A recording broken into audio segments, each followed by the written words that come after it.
रात की तारीकी छा चुकी थी।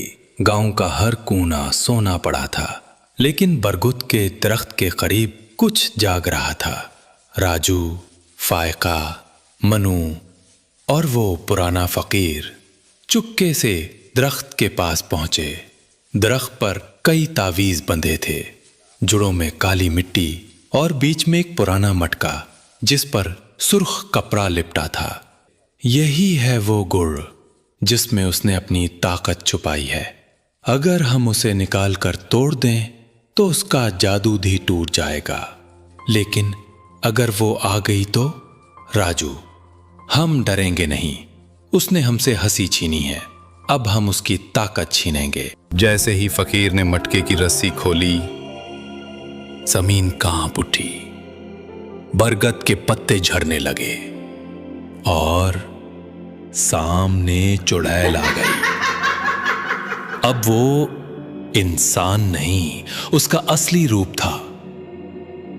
बिखरे बाल, लंबी जबान, आंखों में शोले और हाथों में हुआ की लहरें। चुड़ैल, तुम बच्चों ने मेरी खुशियों का खेल बिगाड़ा, अब तुम्हें अपनी हंसी की कीमत चुकानी पड़ेगी। वो हमें जला देगी। याद रखो, वो सिर्फ तुम्हारे खौफ से ताकतवर है। डरोगे नहीं तो वो हार जाएगी।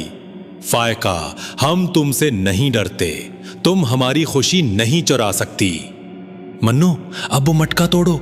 मन्नू ने कांपते हाथों से पत्थर उठाया और पूरी ताकत से मटके पर मारा। जोरदार आवाज आई, मटका टूटा और इसमें से काला धुआं निकला। चुड़ैल ने चीख मारी, ऐसी आवाज जैसे कई रूहें बैक वक्त रो पड़ी हों। नहीं, मेरी ताकत, मेरी खुशियां। जैसे ही धुआं फिजा में उड़ा, चुड़ैल की आंखों से रोशनी बुझने लगी। उसका जिस्म टूटने लगा। वो जमीन पर गिरी और मट्टी में तहलील होने लगी।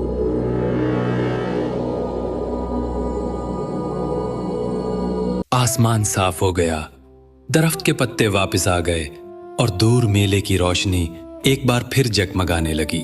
फकीर मुस्कुराकर, तुमने आज सिर्फ चुड़ैल को नहीं हराया, बल्कि अपना खौफ भी शिकस्त दी। तुम्हारे अंदर अब वो रोशनी है जो सदियों से कहीं छुपी थी। मुन्नू खुश होकर, हम बच गए फायका, और सिर्फ हम नहीं, सारा गांव बच गया। राजू हंसते हुए, चलो अब हम वाकई हंस सकते हैं। अगले दिन मेला पहले से ज्यादा खूबसूरत था। सब बच्चों की आंखों में चमक वापस आ गई थी। राजू, फायका और मुन्नो अब सिर्फ बच्चे नहीं थे, वो हीरो थे। हीरो जिन्होंने खुशियों को बचाया।